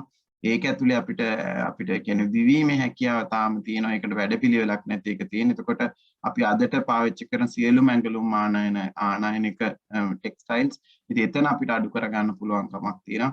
ඊළඟට අපිට ඉම්පෝර්ට්ස් විදියට අපිට කිරි එහෙම නැත්නම් අපේ මේ පශු කර්මාන්තය අපිට දියුණු කරගන්න හැකියාවක් තියෙනවා. ඉතාමත් කෙටි කාලයක් ඇතුළත. එතකොට ඉම්පෝර්ට් රිඩක්ෂන් එකක් කරගන්න වෙනවා. එක පැත්තක් බිහිවි එක පැත්තෙන් අනිත් පැත්තෙන් අපිට ආනයන ආදේශක නිර්මාණය කර ගැනීමේ හැකියාවක් ලංකාවේ තාම තියෙනවා. ඒකට වැඩපිළිවෙලක් නැති එක විතරයි තියෙන රාජ්‍ය දැක්මක් නැති එක. ඊළඟට අපි බලාපොරොත්තු වෙනවා ලංකාවේ කොළඹ කියන පෝර්ට් එක ලෝකේ හොඳම සහ ප්‍රතිඅපනයන පෝර්ට් එක බවට පත් කරන්න. ඒක තමයි ලෝකේ අපිට තියෙන හොඳම විභවය. මොකද ඒක নিরপেক্ষ වාසියක් තියෙනවා. අනික් හැම ව්‍යාපාරෙම අපිට තියෙන සාපේක්ෂ වාසියක්. අපේ ලොකේෂන් එකේ নিরপেক্ষ වාසියක් තියෙනවා. ඒක හින්දා තමයි චීන කියලා හලාගෙන ඉන්නේ. මේකට ඉන්දියාව කියලා හලාගෙන ඉන්නේ. නැගෙනහිර පර්යාන්තයේ ඉල්ලන්නේ ඒකයි. අපිට මේ පෝර්ට් එක ආශ්‍රිතව ගොඩාක් ව්‍යාපාර කරන්න පුළුවන්. ප්‍රතිඅපනයන සැකසුම් කලාප ඊළඟට අපිට නැව් සේවා, තෙල් සේවා අපිට පෝර්ට් එක ඇතුලේ කරගන්න පුළුවන් කමක් තියෙනවා. ඒතර මේ පෝර්ට් එක අපි හිතන් ඉන්නේ කොළඹ පෝර්ට් එක අපි ට්‍රේඩ් හබ් එකක් කරලා ට්‍රින්කෝ පෝර්ට් එක අපේ එක්ස්පෝර්ට්ස් ඉම්පෝර්ට්ස් වලට ඩෙවලොප් කරන්න. අපේ රටට අවශ්‍ය කරන එක්ස්පෝර්ට් ඉම්පෝර්ට් ට්‍රින්කෝ වලින් වෙනවා සහ තෙල් බෙදා හැරීම තෙල් පිරිපහදු සහ ඒ ටික ට්‍රින්කෝ වලින් වෙන අතරේ කොළඹ පෝර්ට් එක අපි සම්පූර්ණ ඕපන් කරනවා ලෝකෙට ට්‍රේඩ් හබ් එකක් විදිහට. ඒතකොට ඊළඟට ආයෙත් අදද කාලීනව අපිට ගන්න පුළුවන් ආදායමක් තමයි ස්කිල් ලේබර්. මම දැක්ක මේ ජනාධිපතිතුමා හීනේ නැගිටලා වගේ ඊයේ පෙරේදා කියනවා මේ ස්කිල් කරන්න ඕනේ කියලා. ස්කිල් කරන්න එහෙම බෑ. ස්කිල් කරන්න ඕනේ මොන්ටිසෝරි ඉඳලා ස්කිල් කරන්න ඕනේ පෙර පාසලේ ඉඳලා ළමයින්ගේ ස්කිල්ස් ටික හදන්න ඕනේ. නමුත් අපිට පුළුවන් නම් ග්‍රැජුවේට්ස්ලා ටිකක් බිහි කරගන්න අපේ උසස් අධ්‍යාපනයේ කැපැසිටි එක වැඩි කරගන්න එතනට ඉන්වෙස්ට් කරන්න පුළුවන් නම් අපිට ස්කිල් ලේබර් ඒ කියන්නේ A level වලින් පස්සේ දරුවන්ට අවශ්‍ය කරන ස්කිල්ස් ටික හරිය අපිට සංවිධිත විදියට දෙන්න පුළුවන් නම් ඉහළ ගුණාත්මකකින් ඉහළ ඩොලර් ප්‍රමාණයක් ගේන්න පුළුවන් ස්කිල් ලේබර් ෆෝස් එකක් හදා ගන්න අපිට හැකියාවක් තියෙනවා. ඉතින් එතන ලොකු විභවයක් තියෙනවා මානව සම්පතේ. ඒතකොට මේ අතරේ අපේ ෆිස්කල් රීස්ට්‍රක්චරින් එක කරන්න වෙනවා. ඒ කියන්නේ අපි රාජ්‍ය ආදායම් වැඩි කර ගැනීමට අපිට කරන්න තියෙන දේ තමයි බදු ආදායම් වැඩි කර ගැනීම. බදු අද අය කරන්නේ නැති බදු ගොඩාක් තියෙනවා. බදු පැහැර හරන අය ගොඩාක් ඉන්නවා. ඒ ටිකෙන් අපි හිතනවා ඍජු බදු දෙගුණයකින් විතර වැඩි කරගන්න පුළුවන් කියලා. ඒ වගේම තමයි රාජ්‍ය ව්‍යවසායකත්වයේ තියෙනවා ඒවා කාර්යක්ෂම කිරීම තුළින් තව ලාභ උපරිම කර ගැනීමේ හැකියාවක් අපිට තියෙනවා. ඒකින්ද අපි හිතනවා ෆිස්කල් ඩෙෆිසිට් එක එන්නේ අපිට කාලානුරූපීව ටාගට් එකක් ඇතුළත ඒක අඩු කරගන්න පුළුවන්. රාජ්‍ය වියදම ඇතුලේ අකාර්යක්ෂමතාවය අයින් කරාම අනවශ්‍ය ශ්‍රමිකයන් ප්‍රමාණය ඵලදායී කරගත්තාම ඒ වගේම දූෂණය වංචාව 130ක් යන කොමිස් එක අඩු කරගත්තම අපි හිතනවා රාජ්‍ය වියදමත් අපිට 120කින් 30කින් අඩු කරගන්න පුළුවන් කියලා. ඒ වගේම තමයි අපි දැනට එක්ස්ප්ලෝර් කරලා තියෙන මාකට් තමයි US යුරෝප් වගේ මාකට්. නමුත් දැනට ලෝකයේ විභවයේ වැඩිම සංවර්ධනය වෙමින් පවතින රටවල තියෙන මාකට්ස්. ඒ කියන්නේ බ්‍රික් කන්ට්‍රීස් වල, ඉන්දියා වල, චයිනා වල, එතකොට ඊස්ටර්න් ඒෂියා, ඇෆ්‍රිකා කියන කොන්ටිනන්ට්ස් වල අපිට තියෙනවා විභවයක්. ඉතින් ඒකට රාජ්‍ය තානාපති සේවය ස්ට්‍රෝං කරන්න ඕනේ. ඒකට අවශ්‍ය කරන මාකටිං එක රජය විසින් කරගන්න ඕනේ. ඒ වගේම අපිට දැනට කම්පිටිටිව් ඇඩ්වාන්ටේජ් එකක් තියෙන ටුවරිසම් වල අනිවාර්යෙන් අපි අනික් අයත් එක්ක තරඟ කරනවට වැඩිය අපිට මාවේනික ටුවරිසම් සෙක්ටර් එකක් අපිට හදා ගන්න පුළුවන්. මොකද අපේ කල්චර් එක බේස් කරලා, අපේ ඉන්ඩස්ට්‍රීස් බේස් කරලා, අපේ ජෛව විවිධත්වය බේස් කරලා අපිට ටුවරිසම් ඉන්ඩස්ට්‍රි එකක් හදන්න පුළුවන් සුළු හමාද පරිමාණ ව්‍යවසායකත්වයේ එක්ක එකතු වෙලා. ඒතර මේ අතරේ අපි ජාතික ජන බලවේගය විදිහට හඳුනාගෙන තියෙනවා ලංකාවේ කළ හැකි අගය එකතු කිරීම කරන්න පුළුවන් කර්මාන්ත කීපයක්, විශේෂයෙන්ම මිනරල් කර්මාන්ත, එහෙම නැත්නම් අපේ ඛනිජ ද්‍රව්‍ය භාවිතා කරලා අපිට අගය එකතු කිරීම කරන්න පුළුවන්ද කියන එක. ඒ වගේම තමයි පෙට්‍රෝලියම් ආශ්‍රිත ආයෝජන අපිට කරන්න පුළුවන් අපි විභවයක් තියෙනවා. ඒ වගේම අපේ තියෙනවා අපේ කෘෂි කර්මාන්තය යාවත් කාලීන කරන්න අවශ්‍යතාවයක්. ඒ වගේම තමයි අපේ අධ්‍යාපනය යාවත් කාලීන කරන්න සහ තාක්ෂණයෙන් සහ දැනුමින් මානව සම්පත සංවර්ධනය කරගන්න අපිට ආයෝජන අවශ්‍ය වෙනවා. ඉතින් මේ ආයෝජන ලබා ගැනීමට අපි අනිවාර්යෙන් ඊළඟ අවුරුදු 2-3 ඇතුළත කටයුතු කරන්න. ඒතර මම සරලව කිව්වේ කාරණා 5-6ක් විතර කොහොමද අපි මොනවද ફોකස් කරන්නේ මිඩ් ටර්ම් එකේ මේ තියෙන අර්බුදයේ කියන ආනයන අපනයන ගැප් එක අඩු කරගන්නත්, ආණ්ඩුවේ නැත්නම් රජයේ තියෙන අයවැය පරතරය අවම කරගන්නත්, ඊළඟට අපිට තියෙන මේ විනිමය අර්බුදයෙන් එළියට එන්නත් අපිට කොහොමද මේ කෙටි කාලය තුලත් අපි මේ අර්ධ කාලය තුලත් අපි කොහොමද ක්‍රියාත්මක වෙන්නේ කියලා. මම දැන් මේ කතා කරපු ඒවට ඔයගොල්ලන්ට පොඩි උදාහරණ ටිකක් දීගෙන යන්නම්. අර සමහර අය හිතනවනේ ඉතින් කියන්න පුළුවන් කරන්නේ කොහොමද කියලා. ඉතින් මේ දැන් තියෙන ප්‍රශ්නේ මම හිතන්නේ එක්සත් ජාතික පක්ෂයවත් සජබේවත් පොහොට්ටුවවත් කියනවා කියලා මොකද්ද කරන්න ඕනේ කියලාවත්. ඒගොල්ලෝ නිකන් ඉදා වේල ටුවර්ස් දුවන්නේ. දැන් අපි යම්කිසි දෙයක් කරමු කියලා කියනවා. එතකොට ඒ කරමු කියන දේ කරන්න ඕනේ ජාතික ජන බලවේගය විතරක් නෙමෙයි මේ රටේ ජනතාව. ඒතර මේ රටේ ජනතාව ඕගොල්ලෝ තේරුම් ගත්තොත් මේ දේවල් වල විභවය තියෙනවා කියලා නෑ. ඕගොල්ලෝ තේරුම් ගත්තොත් නෑ ඔය ජාතික ජන බලවේගය කියන එක කරන්න බෑ. මෙතනට ඔය ප්ලග් වෙන්න ඕනේ ඕක නෙමෙයි මේක කියලා අපිත් ඕපන්. මොකද අපිටත් අවශ්‍යතාවය අපි ප්‍රොබ්ලම්ස් පහ අපි අඳුරගෙන තියෙන්නේ. ඕගොල්ලෝ හිතනවා නෑ කුරුඳු වලින් නෙමෙයි අපිට highest potential තියෙන ගස් ලැබුවා කියලා අපි ඒක කරමු. ඒක කිසි ප්‍රශ්නයක් නෑ. ඒකින්ද ඒ ඩීටේල් එක අපිට හදා ගන්න පුළුවන්. නමුත් අපි කියන්නේ ව්‍යුහාත්මක වෙනස්කම් මේක ඇතුළේ කරගන්න ඕනේ කියන එක තමයි අපි කියන්නේ. මෙන්න මේ ඒරියාස් වල. ඒ කියන්නේ මේ ඒරියාස් ඇතුළට අලුත් යෝජනා එන්න පුළුවන්. මේ ඒරියාස් ටික අපි හිතනවා අනිවාර්යෙන් අපේ රටේ ආර්ථිකය මෙතනින් එහාට ගෙනියනකොට කරගන්න ඕනේ කියලා. දැන් මේ තියෙන්නේ ලංකාවේ සැටලයිට් ඉමේජ් එකක් අපේ මේ වෙලාවේ. ඒකේ මම දැන් පැය දෙකකට ඉස්සෙල්ලා ගත්තේ. මේ ලයිව් ඉමේජ් එකක් අපෙන් යන ෂිප්ස් අපේ ලංකාවේ යටින් යන ෂිප්ස්. එතකොට එතන 36000ක් ෂිප්ස් යනවා. නමුත් අපි මේකෙන් 110%කටවත් සර්විස් කරන්නේ නැහැ. ඉතින් මොකක්ද අපේ ස්ට්‍රැටජි? ඒතර මේ ටික ගිහිල්ලා ඔක්කොම සිංගප්පූරුවේද ඩොක් වෙන්නේ. ඒතර මෙතනින් අපිට ගන්න පුළුවන් මේ ලොකේෂන් ඇඩ්වාන්ටේජ් එක ඓතිහාසිකව තිබ්බ ලොකේෂන් ඇඩ්වාන්ටේජ් එකෙන් අපේ රජයක් අපිට ආදායමක් වැඩි කරගෙන නැහැ. අපිට ඒ අවශ්‍ය කරන ආයෝජන කරගෙන එතන කාර්යක්ෂම කරගෙන නැහැ. ඒ ප්‍රතිඅපනයන සඳහා අවශ්‍ය වෙන විභවය හදාගෙන නැහැ.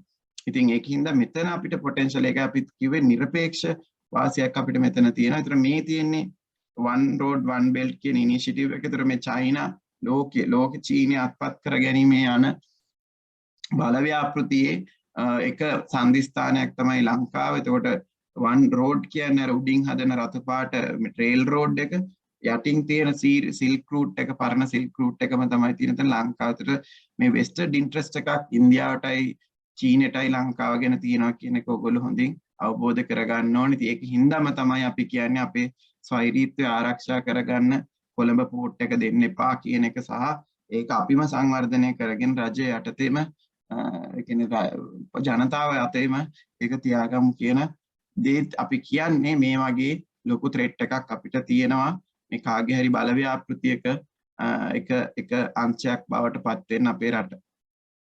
ඒතර මේ තියෙන IT ඉන්ඩස්ට්‍රි එක ලංකාවේ IT ඉන්ඩස්ට්‍රි එකට විභවයක් තියෙනවා. නමුත් IT ඉන්ඩස්ට්‍රි එක අවුරුදු දැන් 5ක් තිස්සේ කියනවා අපි 5 බිලියන් යන් කියලා. දැනට තියෙන්නේ 1.6 බිලියන් විතර 2019 ෆිගර්ස්. එතකොට 85000ක් 1,5000ක් විතර තමයි වැඩ කරන්නේ. ඉතින් නමුත් ඒ විභවයට යන්න විදිහක් නැහැ IT ඉන්ඩස්ට්‍රි එකට. මොකද ඒකට අවශ්‍ය කරන යටිතල පහසුකම්, ඒකට අවශ්‍ය කරන ස්ටාර්ට්අප් ඉකෝසිස්ටම් එක, ඒකට අවශ්‍ය කරන මානව සම්පත රජයක් විදියට රටක් විදියට නිර්මාණය කරගෙන නැහැ. ඉතින් ඒකින්ද IT ඉන්ඩස්ට්‍රි එකට මෙතනින් එහාට අඩියක්වත් යන්න හම්බෙන්නේ නැහැ. කොච්චර පොලිසිය හැදුවත් මේ මං හිතන්නේ මේ පොලිසි එක 5 බිලියන් පොලිසි එක හදලා දැන් අවුරුදු 5ක් වෙනවා 7ක් වෙනවා. එතකොට ටැක්ස් බෙනිෆිට් දීලා මේවා ගොඩ යන්න බෑ. මේවා කරන්න නම් IT එකට අනිවාර්යෙන් අපිට ආයෝජනයක් දෙන්න වෙනවා. R&D වලට ආයෝජනයක් දෙන්න වෙනවා. ස්ටාර්ට්අප් ඉකෝසිස්ටම් එක හදාන්න. ඒ වගේම තමයි ග්‍රැජුවේට්ස්ලා 3 ගුණයකින්වත් වැඩි කරන්න වෙනවා. එහෙම කරන්නේ නැතුව IT ඉන්ඩස්ට්‍රි එක හදන්න බෑ. ඉන්ඩස්ට්‍රි එකට තනියම ඉස්සරහට යන්න කිව්වට යන්න බෑ. ඒකින්ද තමයි මේ ප්‍රශ්නේම තමයි අපරල් ඉන්ඩස්ට්‍රි එකෙත් තියෙන්නේ, IT ඉන්ඩස්ට්‍රි එකෙත් තියෙන්නේ, ඒ ඉන්ඩස්ට්‍රි එකෙත් තියෙන්නේ. ලංකාවට කරන්න පුළුවන් හැම එකේම තියෙන රාජ්‍ය මැදිහත්වීමක් නැතිකම. රාජ්‍ය මැදිහත්වීමක් හරියමං රාජ්‍ය මැදිහත්වීමක් තිබ්බනම් මේවා කඩාගෙන මිදගෙන මේ මිනිස්සු ගිහිල්ලා මොකද අති දක්ෂව ලංකාවේ ඉන්නේ. ඒතර මේ දකුණු පැත්තේ තියෙන World Economic Forum එකේ ලෝකෙ ඉල්ලන ස්කිල්ස් සහ ලෝකේ ඉතිරි අවුරුදු 5ට ඉල්ලන ජොබ්ස් මොනවද කියලා අංක 1 data analyst and data scientist. මම මේ වෘත්තියේ ඉන්න මම දන්නවා කොච්චර ගෙවීමක් ඒකේ ආරම්භක පඩිය විදියට දරුවෙක්ට හම්බ වෙනවද කියලා. අපිට අවුරුදු 2ක් යනකොට ලංකාවේ ඇතුලේ රස්සාව කරනවා නම් ලක්ෂ 2ක විතර පඩියක් දෙන්න පුළුවන්. ඊට පස්සේ AI and machine learning specialist ලා general operations managers ලා ඉස්සරහට ඕන වෙනවා. software ඒතර sales and marketing big data specialist digital transformation specialist එතකොට organizational level මානව සම්පත් සංවර්ධනය ඒතර information tech ඔය වගේ job 10ක් තමයි World Economic Forum එක කියන්නේ ඉස්සරහට එනවා කියලා. ඉතින් අපි කෝ හදන skills අපේ ළමයින්ට අරවන්තරමේ 120කටවත් තාක්ෂණය නෑ, ඉංග්‍රීසි නෑ. ඉතින් එහාට අපි මොකද්ද අපි හදන ආර්ථිකය. ඉතින් මේ වගේ potentials ලෝකේ තියෙද්දි ඒකට ගැලපෙන විදියට තමයි අපි මානව සම්පත හදා ගන්න ඕනේ කියලා අර මං කිව්වේ ස්කිල් ලේබර් කියන එක. ඒ ලේබර් එක අපි හදා ගන්න නම් අපි දැම්ම ඉන්වෙස්ට් කරන්න ඕනේ අපේ මානව සම්පත ඇතුළත. ඉතින් මේ opportunities. එතකොට මේ තව දෙයක් තමයි අර මේ ගොඩක් අය කතා කරනවා මේ රාජ්‍ය ආදායම් වියදම වෙනස් කරගන්න මේ රටේ රජයේ සතු දේවල් විකුණන්න ඕනේ කියලා, පෞද්ගලීකරණය කරන්න ඕනේ කියලා. එතකොට අපි තේරුම් ගන්න ඕනේ රාජ්‍ය ව්‍යවසායකත්වය කියන්නේ මොකක්ද කියලා. ඒතර රාජ්‍ය ව්‍යවසායකත්ව හැම එකටම පර්පස් එකක් තියෙනවා. ඒතර ලංකාවේ රාජ්‍ය ව්‍යවසායකත්ව 527ක් තියෙනවා. මේ ඩේටා මම ගන්න ඇඩ්වොකාට් එකෙන්. එතකොට ඒගොල්ලෝ ඇනලිසිස් එකක් කරලා තියෙනවා. ඒතර එකෙන් එක පැත්තකින් ප්‍රොෆිට් එකක් එනවා. losses making දැන් මේ 2020 වෙනකොට බිලියන 795ක් loss කරනවා. accumulated profits තියෙනවා බිලියන 964ක්. ඒ කියන්නේ එක පැත්තකින් loss වෙනවා, එක පැත්තකින් gain වෙනවා. ඒ අතර මේක තමයි අපි පියව ගන්න. එතකොට රජයක් විදියට මුලින්ම බලන්න ඕනේ මේ ස්පෙෂල් SOEs අපි බිහි කරේයි කියලා. SOEs වල ජනතාවාදී අරමුණක් තියෙනවා. ඒ කියන්නේ සම්පූර්ණ පෞද්ගලික අංශයට ලාභ අරමුණු කරගෙන දුවන්න දෙන්නේ නැතිවට හේතුවක් තියෙනවා. ඒතර ලෝකෙත් එහෙම. ඒතර කවුරු හරි හිතනවා නම් SOEs නැහැ කියලා ලෝකේ හැම රටේම SOEs තියෙනවා. ඒතර ඒ කියන්නේ හැම රටේම රාජ්‍ය ව්‍යවසායකත්වයේ තියෙනවා. ඒක තියෙන්නේ පොදු අරමුණක් සඳහා. එතකොට අපි මුලින් බලන්න ඕනේ අරමුණ මොකද්ද? ඊළඟට අපි බලන්න ඕනේ ලාභ ලැබිය හැකි එකක් අලාභ වෙන්නේ ඇයි කියලා. දැන් අපි ගත්තොත් එනර්ජි සෙක්ටර් එක net profit එකක් තියෙනවා. පෝර්ට්ස් ගත්තොත් net profit එකක් තියෙනවා. ඒකත් අපි විකුණන්න උත්සාහ කරනවා. වෝටර් ගත්තොත් එහෙම profit එකක් තියෙනවා. ඒවියේෂන් net loss එකක් තියෙන්නේ වෝටර් වල. ඊළඟට ඒවියේෂන් එක ගත්තොත් ඔයගොල්ලෝ දන්නවා අපි කොච්චර විනාශ කරගත්තද කියලා. ඒ වගේ දේවල් ඇත්තටම රජයක් කරන්න අත්‍යවශ්‍යම නැහැ. ඒවා අනිවාර්යෙන් දැන් ඉමිඩියට්ස් එකේ තිබ්බ කාලේ අපිට ප්‍රොෆිට්ස් තිබ්බ දැන් නැහැ. ඒතර ඒ වගේ කන්ස්ට්‍රක්ෂන් ගත්තොත් ඒකේ net profit එකක් තියෙන්නේ. ලයිව් ස්ටොක් ගත්තොත් net profit එකක් තියෙන්නේ. non renewable resources ගත්තොත් net profit එකක් තියෙන්නේ. health ගත්තොත් net profit. ඒතර මේ net profits තියෙනවත් රජයේ ආදායම් වැඩි කරගන්න තියෙන විභවයනොත් අපි කියනවාද විකුණන්නේ. ඒකින්ද හරි දැක්මක් සහිතව තමයි රාජ්‍ය ව්‍යවසායකත්වය කළමනාකරන්න ඕනේ. එහෙම නැතුව රාජ්‍ය ව්‍යවසායකත්වයේ දැක්ක පමණින් ඒක ප්‍රයිවටයිස් කරන්න කියන එකක් එහෙම නැහැ. අපි මේ එක් රාජ්‍ය ව්‍යවසායකත්වයේ අරමුණ සහ ඒකේ දැන් තියෙන තත්ත්වය අනුව එක එක විශ්ලේෂණය කරලා මේ ව්‍යාපාරයට කළ හැකි උපරිම සාධාරණත්වය ජනතාවටත් එක්ක කරන්න පුළුවන් සාධාරණත්වය ඉෂ්ට කරන එක. ප්ලාන්ටේෂන් ගත්තොත් net profit එකක් තියෙනවා. banking and finance තියෙන net profit එකක්. insurance ගත්තොත් net profit එකක්. lotteries ගත්තොත් net profit එකක් තියෙනවා. ඒකින්ද අර්බුදකාරී ආයතන තියෙනවා. ඒ අර්බුදකාරී ආයතන අනිවාර්යෙන් ව්‍යුහාත්මක වෙනස්කම් වලට ලක් කරන්න ඕනේ කියන තැන ජාතික ජන බලවේගයේ ඉන්නවා. ඒතර ව්‍යුහාත්මක ස්ට්‍රක්චරල් චේන්ජස් කරනවා කියන්නේ ප්‍රයිවටයිස් කරනවා කියන එක විතරක්ම නෙමෙයි.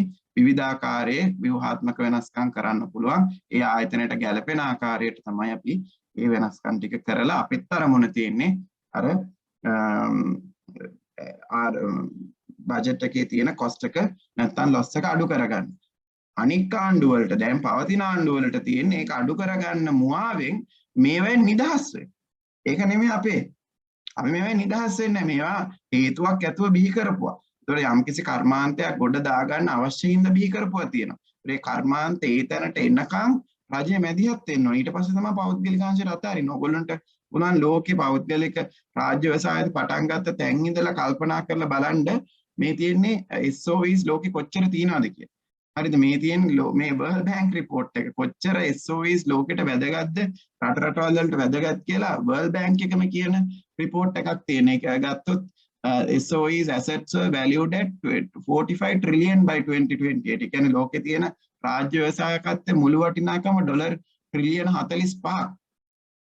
එතකොට ඒක වැඩි වෙලක් තියෙනවා. එතකොට එක එක රට ගත්තොත් එහෙම ඒගොල්ලෝ මූල්‍යාංශයේ රාජ්‍ය මැදිහත් වීමක් තියෙනවා. ඉලෙක්ට්‍රිසිටි ඇන්ඩ් ට්‍රාන්ස්පෝර්ට් කියන්නේ බොහොම තැන්වල රාජ්‍යාංශයේ මැදිහත් වීමෙන් කරන දෙයක්. ඉතින් දියුණු වෙච්ච රටවලත් අපිට බලන්න පුළුවන් රාජ්‍ය ව්‍යවසායකත්වය කොහොමද රටේ පොදු යහපතට ක්‍රියාත්මක වෙලා තියෙන ලාභ නිර්මාණය කරගෙන තියෙන්නේ කියලා. එතකොට මේ Harvard Review ඩොකියුමන්ට් එකක් මේ 1991 ලියපු එකක්. මේ කාලේ 1980 ගණන් වල තිබ්බ මේ හයිප් එක ප්‍රයිවටයිසේෂන් එක කාගේ බෙනිෆිට් එකද කරන්නේ? ප්‍රයිවටයිසේෂන් එක ඇතුලේ පොදු මහ ජනතාවගේ බෙනිෆිට් එක ඉෂ්ට වෙනවද? නැත්නම් ඒක රජය අත තියාගෙන හිටියොත් පොදු මහ ජනතාවගේ සුබ සිද්ධිය ඉෂ්ට වෙන්නේ කියන අරමුණ සාක්ෂාත් කරගන්න තමයි අපි තීරණ ගන්න ඕනේ. එහෙම නැතුව අයාලේ ගිහිල්ලා අපිට තීරණ ගන්න බෑ. හැම එකක්ම පෞද්ගලික අංශයට ලක් කිරීම තුලින් තමයි කාර්යක්ෂමතාවය ඇති වෙන්නේ කියලා. ඉතින් ජාතික ජන බලවේගයේ ඉන්නවා රජය ව්‍යාපාරක සිදු කළ යුතු නැහැ කියන තැන. ඒතර නමුත් අපිට තියෙන ආදායම් ලබා ගන්න තියෙන විභවයක් තියෙනවා අපි දිගටම ඊට වඩා හොඳට කරනවා. ඊළඟට අපිට ජාතික ආරක්ෂාව පිළිබඳ ගැටලුවක් තියෙන තැන් ඒවා අපි අනිවාර්යෙන් රජය අත්පත් කර ගන්නවා කියන ප්‍රතිපත්තිය තමයි ඉන්නේ. කියන්නේ පෝර්ට්ස් සහ එනර්ජි කියන සෙක්ටර්ස් දෙක අපි අතාරින්න නැතුව ඉන්න තමයි උත්සාහ කරන්නේ. එතකොට අපිට ඒක ඇතුලේ තියෙන පෙට්‍රෝලියම් එක සහ ඉලෙක්ට්‍රිසිටි බෝඩ් එක රිෆෝම් එකකට ගෙනියන්න වෙනවා, රීස්ට්‍රක්චරින් එකකට ගෙනියන්න වෙනවා. ඉතින් පෞද්ගලික අංශයකට ඇවිල්ලා ලාභ ලබන්න පුළුවන් නම් ඉතින් රජයට ලාභ ලබන්න බැරි කමක් නැහැ දූෂණය වංචාව ඉවත් කරාට පස්සේ. එතකොට අපි මේ ඉතිරි විනාඩි 10 අවසාන විනාඩි 10 අපි මේ ගමන යන්නේ ජාතික ජන බලවේගයේ විදියට අපිට ආර්ථික ප්‍රතිපත්තියක් තියෙනවා, දැක්මක් තියෙනවා, සමාජය පිළිබඳ දැක්මක් තියෙනවා, සමානාත්මතාවය පිළිබඳ දැක්මක් තියෙනවා, යුක්තිය සහ සාධාරණත්වය පිළිබඳ දැක්මක් තියෙනවා. අපි මේක පළවෙනි දේ අපි කියන්නේ මේ දේශපාලන ප්‍රශ්න විසඳ ගන්න නැතුව මේක එකක්වත් කරන්න බෑ. ඒකට මෙතන දේශපාලන ප්‍රශ්නයක් තියෙනවා. අනික් පක්ෂ දෙකේම අය දේශපාලනයට පිවිසෙන්නේම හොරාට. ඒගොල්ලොන්ගේ දේශපාලනයට පිවිසීමේ අරමුණම තමන්ගේ පෞද්ගලික ධනය රැස් කරගන්න බලය රඳවා ගන්න. එතකොට ඒකෙන් ඇන්ටි කරප්ෂන් එක, ඒ කියන්නේ ඇන්ටි කරප්ට් වෙනකම්ම, කියන්නේ දූෂණය සාධනීය ලෙස මේ සිස්ටම් එකෙන් අයින් කරන කල්ම අර මම කියපු වෙනස්කම් හෝ ඊට වඩා හොඳ වෙනස්කම් තිබ්බත්, ඕගොල්ලෝ ගාව හොඳ ප්‍රොපෝසල් එකක් තිබ්බත් කරන්න වෙන්නේ. ඒක ඕගොල්ලෝ හොඳටම දන්නවා. මේ පොහොට්ටු රජය ආවට පස්සේ වෘත්තිකයන්, විද්වතුන්, වියත්මග කියලා policies, procedures, strategies ඕන තරම් ගිහින් දෙන්නේ නැති ඔක්කොම කුණු කූඩේට. මේ ඉස්සෙල්ලත් එකයි වෙලාද. මොකද conflict of interest එකක් තියෙනවා. තමන් ආපු දේ, තමුන්ට කරන්න ඕන දේ අතර ප්‍රශ්නයක් තියෙනවා. ඒ ප්‍රශ්නේ හින්දා තමයි මේක විසඳ ගන්න බැරි. ඊට පස්සේ ජාතික ප්‍රතිපත්තියක්. අපි හැම දෙයකම ජාතික ප්‍රතිපත්ති. ජාතික සැලැස්ම අවුරුදු 10කට 15කට තියෙනවා. ජාතික ජනබලවේගයේ විතරයි ඒ වගේ සැලැස්මක් 2019 ඉදිරිපත් කරලා තියෙන පොත ඔයගොල්ලෝ කියවන්න. ඒ බේස් එක උඩ ඉඳගෙන, ඒක නැත්නම් මේ ප්‍රතිපත්ති රාමුව උඩ ඉඳගෙන අපි මේ දවස්වල ඒවා යාවත්කාලීන කරමින් ඉන්නවා. එදාට වඩා 2019ට වැඩිය හොඳ ජාතික සැලැස්මක්, ජාතික ප්‍රතිපත්තියක් අපි ඉදිරිපත් කරන්න බලාපොරොත්තු වෙනවා ඊළඟ ඡන්දෙට. ඊළඟට ඔයගොල්ලෝ හොඳටම දන්නවා මේක තනියෙන් කරන්න බෑ කියලා. ඒ තනියෙන් කරන්න බැරි හින්දා තමයි අපි ටීම් එකක් හදලා තියෙන්නේ. අනික හැමතැනම තනි පුද්ගලයෙක්ට කැමති දෙයක් කියන්න පුළුවන්. මෙතනදී චතුරාංග අබේසිංහ පොර වෙන්නෙත් නෑ, අනුර කුමාර දිසානායක පොර වෙන්නෙත් නෑ. මොකද පොර වෙන්න නම් අනිවාර්ය ටීම් එක හොඳ වෙන්න ඕනේ. එහෙම තමයි පොර වෙන්නේ. ඉතින් ඒකින්ද ඔය තනි පුද්ගලයෙක් ජනාධිපති කරාම මේ ප්‍රශ්න විසඳෙනවා කියලා, පාටලී ගෙනාම මේක විසඳෙනවා කියලා, එහෙම නැත්නම් අලුතෙන් කවුරු හරි උස්සන් ඇවිල්ලා ජනාධිපති පොටුවේ ඉඳගත්තාම මේක වෙනස් වෙනවා කියලා මේක වෙනස් කරන්න බෑ. මේකට ටීම් එකක් ඕනේ. කියන්නේ විද්වතුන්ගේ ටීම් එකක් ඕනේ, දේශපාලඥයන්ගේ ටීම් එකක් ඕනේ. ඊළඟට මහ ජනතාවගේ එකතුවක් තියෙනවා. ඒක අපි people's power කියලා දාගත්තේ. මොකද මේක මහජන සහභාගීත්ව දේශපාලනය. දේශපාලකයයි ඔයයි මේ බලන් ඉන්න 145 දෙනයි මගේ අතර වෙනසක් තියෙන්න බෑ. ඕගොල්ලොන්ට තියෙන හැමම තමයි මටත් තියෙන්නේ. ඉතින් ඒකින්ද ඒක අපි හදන්න නම් අපි ඔක්කොම එකතු වෙන්න ඕන. අපි ඔක්කොම දේශපාලනය කරන්න. දේශපාලනය කරනවා කියන්නේ පක්ෂ දේශපාලනය කරනවා නෙමෙයි. මේ දැනුම ජනතාව සමස්තයක් ජනතාව සන්නද්ධ කරලා ඒ ජනතාවත් මේකට දායක කරගෙන ඕගොල්ලෝ අපේ අතර තියෙන ગેප් එක අඩු කරගෙන අපි විනිවිදභාවයෙන් අපි කරන දේවල් වල වගකීමක් ගන්නවා වගේම අපිවපත් කරන ජනතාවත් වගකීමක් අරගෙන අපි දෙගොල්ලෝ වගකීමෙන් සහ වගවීමෙන් වැඩ කරනවා නම් මේ ප්‍රශ්න විසඳන්න පුළුවන්. එහෙම නැතුව ඊළඟට මොන හරි ආණ්ඩුවක් පත් කරගත්තොත් අපි ඡන්දේ දීලා අපි අයින් වෙනවා නම් process එකෙන් අපිට වගකීමක් නැත්තම් දැන් උදාහරණයක් විදිහට පොහොට්ටුවට ඡන්දේ දීපුවාට වගකීමක් නැහැනේ පොහොට්ටුව කරන දෙයට. ඉතින් අපි මොකද කරන්නේ කියලා. පොහොට්ටුවට ඡන්දේ දීපුවා අහනවා දැන් අපි මොකද කරන්නේ කියලා. එහෙම බෑනේ. අපිත් වග කියන්න ඕනේ. අපි ඡන්දේ දුන්නා නම් අපි වග කියන්න ඕනේ. වියත්මක වග කියන්න ඕනේ. 20 වෙනි සංදෝෂෝදනයේ ගෙනාප් එකට වියත්මක 100%ක් වග කියන්න ඕනේ. ඒ වෙලාවේ කටවහන් ඉඳලා දැන් පාරට වැහලා වැඩක් නැහැ. ඒකින්ද ජන සහභාගීත්ව දේශපාලනයක් කරොත් තමයි මේ රට අපිට අඩියක් හරි මෙතනින් එහාට ගන්න පුළුවන් වෙන්නේ. ඉතින් ජාතික ජන බලවේගය ඉදිරිපත් කරන්නේ ජාතික සැලැස්මක්. ඒක ඇතුලේ තියෙන ආර්ථික සැලැස්මක්. ඒතකොට මේ ආර්ථික සැලැස්ම ඇතුලේ මිනිස්සු මොනවද කරන්න ඕනේ? පෞද්ගලික අංශය මොනවද කරන්න ඕනේ? රජය මොනවද කරන්න ඕනේ කියලා target base KPI base national plan එකක් තියෙනවා. මේ අවුරුද්දේ ලබන අවුරුද්දේ ඊළඟ අවුරුද්දේ ගිණුම් ශේෂය කොතනද තියෙන්න ඕනේ, මූල්‍ය කොතනද තියෙන්න ඕනේ, විනිමය අනුපාතය කොතනද තියෙන්න ඕනේ. ඒ ඔක්කොටම අපි නෙමෙයි හදන්නේ. අපි දේශපාලඥයෝ විදියට අපි පැත්තක ඉන්නා වෘත්තිකයෝ ඉන්නවා, දක්ෂයෝ ඉන්නවා. ඒ දක්ෂයෝ හැදුවාම ඒක ක්‍රියාත්මක කරන්න උදව් කරන එක තමයි අපි කරන්නේ. හැබැයි නැෂනල් ප්ලෑන් එකක් තියෙනවා. ඊළඟට අපි මේකේ යට හදන්නේ SME සෙක්ටර් එක. අපි හිතනවා මේ ආර්ථික ප්‍රසාරණයට ලොකුම අඩුපාඩුව තියෙන සුළු හා මධ්‍ය පරිමාණ ව්‍යාපාර හදාගත්තේ නැති. ලංකාවේ සුළු හා මධ්‍ය පරිමාණ ව්‍යාපාර 53යි ආර්ථිකයට දායක වෙන්නේ. ඉතින් ඒක 80ක් විතර කරගන්න ඕනේ. ඒක කියන්නේ යම්කිසි වෙළඳපොළක් ඒකේ ප්‍රසාරණය සුළු හා මධ්‍ය පරිමාණ ව්‍යාපාර අතින් කරගත්ත. අපි ජපානයේ ගත්තොත් 85ක් ආර්ථිකයට දායක වෙන සුළු හා මධ්‍ය පරිමාණ. ඒක ඇතුළෙන් තමයි දරිද්‍රතාවය අඩු වෙලා ආදායම් බෙදී යාමේ විෂමතාවය අඩු වෙන්නේ. ඒ වගේම තමයි අපේ ප්‍රධාන ප්‍රමුඛතම ආයෝජනය අපේ ප්‍රතිපත්ති ප්‍රකාශය ගත්තොත් අංක 1ට තියෙන අධ්‍යාපනය හරියට සකස් කරගන්න ඕනේ. පෙර පාසලේ ඉඳලා ප්‍රාථමික අධ්‍යාපනයේ ඉඳලා ද්විතීක අධ්‍යාපනයේ ඉඳලා ත්‍රිතීක අධ්‍යාපනයට එනකල් අපි අධ්‍යාපනය හදා ගන්න ඕනේ. ඒ හදා ගැනීම තුල තමයි අපි අර ආර්ථිකයට ගැළපෙන මානව සම්පතක් නිර්මාණය කරගන්නේ. අපි අපේ ආර්ථික සැලැස්ම තියෙනවා. මේ ආර්ථික අපි ආයතන එකක් ගත්තොත් එහෙම බිස්නස් ප්ලෑන් එකක් තියෙනවා. බිස්නස් ප්ලෑන් එකට සාපේක්ෂව හියුමන් රිසෝස් ප්ලෑන් එක හදාගන්න. ඉතින් ඒක තමයි මේක ඉන්ටිග්‍රේටඩ් අප්‍රෝච් එකක්. එහෙම නැතුව අයිසොලේෂන් අධ්‍යාපනය හදනවා. අධ්‍යාපනය එක්කෙනෙක් හදනවා. පාරිමාර්ග තව එක්කෙනෙක් හදනවා. ආර්ථිකය තව එක්කෙනෙක් හදනවා. මහ බැංකුව තව එක්කෙනෙක් කරනවා. එහෙම ආර්ථිකයක් හදන්න බෑ. මේක ඉන්ටිග්‍රේටඩ් ස්ට්‍රැටජි එකක්. ඒතර ඒ වගේම තමයි ජාත්‍යන්තරය. ජාත්‍යන්තරයේ අපේ තියෙන නොබැදී පිළිපැතක් අපි චීනයත් එක්කත් ඇමරිකාව එක්කත් ඉන්දියාව එක්කත් අපේ මෙරිට්ස් අනුව තමයි අපි ගනුදෙනු කරන්නේ. අපේ රටට තියෙන වාසිය මොකද්ද? ඒගොල්ලන්ට තියෙන වාසිය මත තමයි අපි ගනුදෙනු කරන්නේ. එකම රටකට බැඳීමක් හෝ ඒක ඇතුලේ අපි අහුවීමක් හෝ නොවෙන්න අපේ ස්වෛරීත්වය ආරක්ෂා වෙන විදිහට වෙළඳපොළ ආක්‍රමණය කරගැනීමේ පෙර ප්‍රමුඛතම අරමුණෙන් තමයි අපි දේශපාලන සම්බන්ධතා මෙහෙවන්නේ. මොකද අපිට ඕනේ වෙළඳපොළ. ඉතින් මේ වෙළඳපොළ අල්ල ගන්න අවශ්‍ය කරන වෙනස්කම් තමයි අපි කරන්නේ. ඒතර ඒ වගේම තමයි අපේ රටේ අපි අමතක කරලා යන්න බැරි ප්‍රශ්න කිහිපයක් තියෙනවා.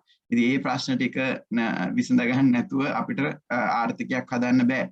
ඒතර අපේ රටේ තියෙන ආගමික සහජීවනය, සමාජීය සහජීවනය, සංස්කෘතික සහජීවනය, ලිංගිකත්වයන් පිළිබඳ තියෙන ප්‍රශ්න, එතකොට තියෙන ඒ බෙදීම් අපි තුලණය කරගෙනම තමයි ආර්ථිකයක් හදන්නේ. ඒක සමාජ ගැටලුව අමතක කරලා ආර්ථිකයක් හදන්න බෑ. මම අර මුලින් කිව්වේ ආර්ථිකය වෙනම ගන්නයි, දේශපාලනය වෙනම ගන්නයි, සමාජය වෙනම ගන්නයි බෑ. මේ තුන එකිනෙකට බැඳිලා තියෙන. ඉතින් ජාතික ජන බලවේගයේ ගමනක් යන්නේ මෙන්න මේ පස්ස ඇදුරු ඒ කියන්නේ අපිට තියෙන මේ නැෂනල් ප්ලෑන් එකක්, SME සෙක්ටර් එකට විශේෂ ප්ලෑන් එකක්, එඩියුකේෂන් වලට දරුණු මැදිහත් වීමක්, ජාත්‍යන්තර සම්බන්ධතාව තුළින් වෙළඳපොළ අත්පත් කර ගැනීමත්, සමාජ සාධාරණත්වයේ තුළින් සමාජය නැවතත් අර ඩිස්ඉන්ටිග්‍රේටඩ් කියන්නේ අපිට ඕනේ දෙමළ සිංහල මුස්ලිම් හැමෝම ඡන්ද දෙන දේශපාලනයක් නිර්මාණය කරගන්න. ඉතින් එහෙම නැතුව මේ රට අපිට ඉස්සරහට ගෙනියන්න හම්බෙන්නේ නැහැ. ඉතින් ඔය ස්ට්‍රැටජිස් ටික තමයි ඉතින් මම කියන්නේ මම පැය එකමාරක් ඇතුළත රටක් හදන හැටි කියන්න බෑ. නමුත් දල වශයෙන් අපිට කියන්න තියෙන අපිට දැක්මක් තියෙනවා, අපිට ප්ලෑන් එකක් තියෙනවා. ඒ ප්ලෑන් එක ප්‍රතිනිර්මාණය කරන්න ඕගොල්ලන්ට දායක වෙන්න පුළුවන්. මොකද අරමුණ හරි සරලයි. අපිට තියෙන ප්‍රශ්න පහයි. ඒ ප්‍රශ්න පහ විසඳ ගන්න ඕගොල්ලන්ට ඕන විසඳුමක් දෙන්න පුළුවන්. ඒ විසඳුම සාධනීය විසඳුමක් නම්, ඒ විසඳුම ඇතුලේ සමාජ සාධාරණත්වය ඇති වෙනවා නම්, ඒ විසඳුම ඇතුලේ අපේ ප්‍රශ්න විසඳෙනවා නම් ඒක සාධනීය විසඳුමක් ලෙස අපිට ඇතුළට ගන්න පුළුවන්. ඉතින් මට ඉදිරිපත් කරන්න තියෙන අද ඔය ටික තමයි අපි මේ පැයක් ඇතුළත සාකච්ඡා කරන්න ගත්තේ. මම හරියටම ටයිමින් හරියටම හරි 9:10ට පටන් ගත්තේ 10:10ට අවසానයි ප්‍රියන්ත. අපි questions තියෙනවා නම් කීපයක් ගමු ඉතිරි පැය භාගය ඇතුළත. බොහොම ස්තුතියි. ඔව් චතුරංග සහෝදරයා බොහොම ස්තුතියි මේ පැයකින් මේ රටක් හදන්නට කියන්න හරි අමාරුයි. ඉතින් මේ අනිත් එක තමයි අපිට මේ අවුරුදු 74ක්ම ගියපු රටක් එකපාරටම චේන්ජ් කරනවා කියන එක ලේසි වැඩක් වෙන්නේ නැහැ. අපි මේ රේස් හෑන්ඩ් කරලා එක එක්කෙනා වගේ ප්‍රශ්න කතා කරමුද? මේ කෙටියෙන් පුළුවන් තරම් ඉක්මනට එක්කෙනෙක් එක ප්‍රශ්නයක් වෙනවා වගේ. මුලින්ම